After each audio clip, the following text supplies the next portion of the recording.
Hello students, अगर आप daily English grammar बिल्कुल डिटेल में स्टेप बाय स्टेप सीखना चाहते हैं तो हमारे चैनल को सब्सक्राइब अवश्य कर लें ताकि आप हमारे साथ जुड़े रहें। आज हम लोग इन वाक्यों का इंग्लिश ट्रांसलेशन करना सीखेंगे, जैसे कि क्या चोर भाग गया, उसका कुत्ता कहाँ भाग गया, क्या मोहन अस्पताल गया, वे मैदान में क्यों गए, तुमने मेरा पेन क्यों चुराया। इस प्रकार के वाक्य सिंपल पास्ट टेंस के इंट्रोगेटिव सेंटेंसेस के अंतर्गत आते हैं। इन वाक्यों का ट्रांसलेशन करने से पहले हमें इनके फार्मूला को समझना होगा। तो इसके कुछ शर्त हैं। तो पहला शर्त है, जब क्वेश्चन वर्ड वाक्य के शुरू में हो तब। तो इसका ट्रांसलेशन करते समय सबसे पहले हेल्पिंग वर्ब डिड को लिखेंगे, फिर उसके बाद सब्जेक्ट को लिखेंगे, फिर वर्ब के फर्स्ट फॉर्म को लिखेंगे, फिर ऑब्जेक्ट को लिखेंगे, फिर उसके बाद जो अदर आया होगा उसे लिखेंगे और लास्ट में क्वेश्चन मार्क लगा देंगे। तो चलिए गाइस, कुछ एग्जाम्पल के माध्यम से हम लोग इसको और भी अच्छे से समझते हैं। उससे पहले एक और ज़रूरी बात, इसमें सभी सब्जेक्ट के साथ हेल्पिंग वर्ब डिड का प्रयोग होगा। चलिए गाइस, एग्जाम्पल देखते हैं। जैसे है क्या चोर भाग गया, तो ये हमारे पहले शर्त का पालन करता है, यानी कि इसमें क्वेश्चन वर्ड वाक्य के शुरू में आया है। तो इसका ट्रांसलेशन हम लोग ऊपर दिए हुए फार्मूला के अनुसार करेंगे। तो फार्मूला में क्या है, सबसे पहले हेल्पिंग वर्ब डिड लिखेंगे, उसके बाद सब्जेक्ट लिखेंगे। तो यहाँ पे सब्जेक्ट क्या है, चोर, यानी कि द थीफ। उसके बाद वर्ब के फर्स्ट फॉर्म को लिखेंगे। तो यहाँ पे वर्ब क्या है, भाग जाना, यानी कि रन अवे। गाइज, एक और बात बता देना चाहता हूँ, जो कार्य किया जाता है उसे वर्ब कहते हैं और जिस पर कार्य किया जाता है उसे ऑब्जेक्ट कहते हैं। एग्जाम्पल के तौर पे किताब पढ़ना, तो यहाँ पे जो पढ़ना है वो वर्ब कहलाएगा और किताब ऑब्जेक्ट कहलाएगा। उम्मीद करता हूँ गाइज आप लोग को वर्ब और ऑब्जेक्ट समझ में आ गया होगा। तो चलिए बढ़ते हैं अपने एग्जाम्पल की तरफ। और उसके बाद ऑब्जेक्ट लिखना है, तो ऑब्जेक्ट तो कुछ आया नहीं है और अदर भी कुछ नहीं है, तो लास्ट में क्वेश्चन मार्क लगा देंगे। तो इसका ट्रांसलेशन होगा, did the thief run away, did the thief run away. चलिए गाइज, एक और एग्जांपल देखते हैं ताकि और भी अच्छे से क्लियर हो जाए। जैसे है क्या मोहन अस्पताल गया, तो इसका ट्रांसलेशन हम लोग कैसे करेंगे, सबसे पहले हेल्पिंग वर्ब डिड लिखेंगे, उसके बाद सब्जेक्ट लिखेंगे। तो यहाँ पे हमारा सब्जेक्ट क्या है, मोहन, तो मोहन लिख देंगे।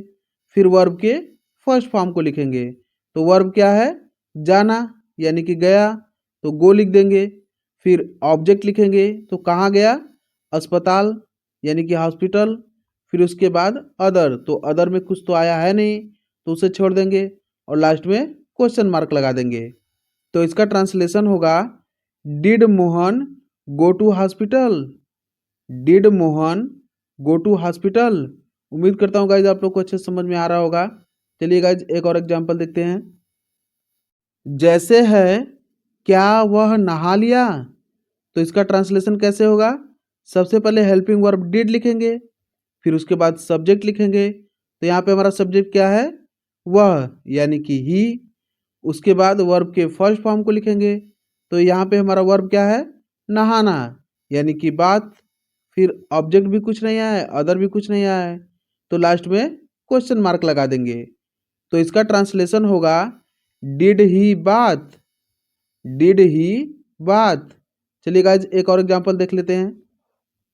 जैसे है क्या सीमा पढ़ ली, तो इसका ट्रांसलेशन कैसे होगा, सबसे पहले हेल्पिंग वर्ब डिड लिखेंगे, उसके बाद सब्जेक्ट लिखेंगे और यहाँ पे हमारा सब्जेक्ट है सीमा।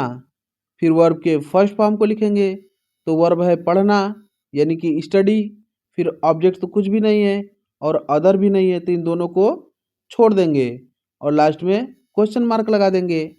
तो इसका ट्रांसलेशन क्या होगा, did Seema study, did Seema study. चलिए गाइज, इसके नेक्स्ट रूल को समझते हैं। तो इसका अगला शर्त है, जब क्वेश्चन वर्ड वाक्य के बीच में हो तब। तो इसका ट्रांसलेशन कैसे करेंगे? सबसे पहले क्वेश्चन वर्ड की अंग्रेजी लिखेंगे, उसके बाद हेल्पिंग वर्ब डिड लिखेंगे, फिर सब्जेक्ट लिखेंगे, फिर वर्ब के फर्स्ट फॉर्म को लिखेंगे, फिर ऑब्जेक्ट लिखेंगे, फिर अदर जो आया होगा उसे लिखेंगे और लास्ट में क्वेश्चन मार्क लगा देंगे। चलिए गाइस, इसको कुछ एग्जाम्पल के माध्यम से हम लोग समझते हैं। जैसे है तुमने मेरा पेन क्यों चुराया, तो इसका ट्रांसलेशन हम लोग ऊपर दिए फार्मूला के अनुसार करेंगे। तो फार्मूला में क्या है? सबसे पहले क्वेश्चन वर्ड की अंग्रेजी लिखेंगे। तो यहाँ पे हमारा क्वेश्चन वर्ड क्या है? क्यों, यानी कि वाई। तो सबसे पहले वाई लिखेंगे, उसके बाद हेल्पिंग वर्ब डिड लिखेंगे, फिर सब्जेक्ट लिखेंगे। तो यहाँ पे हमारा सब्जेक्ट क्या है? तुमने, यानी कि यू। उसके बाद वर्ब के फर्स्ट फॉर्म को लिखेंगे। तो यहाँ पे वर्ब क्या है? चुराया, यानी कि स्टील। फिर उसके बाद ऑब्जेक्ट को लिखेंगे। तो क्या चुराया? माई पेन, मेरा पेन। फिर उसके बाद अदर लिखेंगे, तो अदर तो कुछ आया नहीं है, तो फिर लास्ट में क्वेश्चन मार्क लगा देंगे। तो इसका ट्रांसलेशन होगा why did you steal my pen, why did you steal my pen. उम्मीद करता हूँ गाइस आप लोग को अच्छे से समझ में आ रहा होगा। चलिए अगला एग्जाम्पल देखते हैं। जैसे है उसका कुत्ता कहाँ भाग गया, तो इसका ट्रांसलेशन कैसे करेंगे? सबसे पहले क्वेश्चन वर्ड की अंग्रेजी लिखेंगे। तो यहाँ पे हमारा क्वेश्चन वर्ड क्या है? कहाँ, यानी कि वेयर। उसके बाद हेल्पिंग वर्ब डिड लिखेंगे, फिर सब्जेक्ट लिखेंगे। तो यहाँ पे हमारा सब्जेक्ट क्या है? उसका कुत्ता, तो यानी कि हिज डॉग। फिर उसके बाद वर्ब के फर्स्ट फॉर्म को लिखेंगे। तो यहाँ पे हमारा वर्ब क्या है? भाग गया, यानी कि रन अवे। उसके बाद ऑब्जेक्ट लिखना है। तो कहाँ भाग गया, ये तो आया नहीं है, तो ऑब्जेक्ट नहीं लिखेंगे। फिर अदर जो आएगा उसे लिखेंगे। तो अदर में भी कुछ नहीं आया है और लास्ट में क्वेश्चन मार्क लगा देंगे। तो इसका ट्रांसलेशन होगा where did his dog run away, where did his dog run away. उम्मीद करता हूँ गाइज आप लोग को अच्छे से समझ में आया होगा। अगर कहीं भी कोई भी दिक्कत हो तो हमें कमेंट करके ज़रूर बताइएगा। अगर आपको हमारा वीडियो अच्छा लगा हो तो हमारे वीडियो को लाइक कर दीजिएगा तथा डेली इंग्लिश ग्रामर सीखने के लिए और हमारे चैनल के साथ जुड़े रहने के लिए हमारे चैनल को सब्सक्राइब करना मत भूलिएगा। पूरा वीडियो देखने के लिए आपका बहुत बहुत धन्यवाद। Thank you.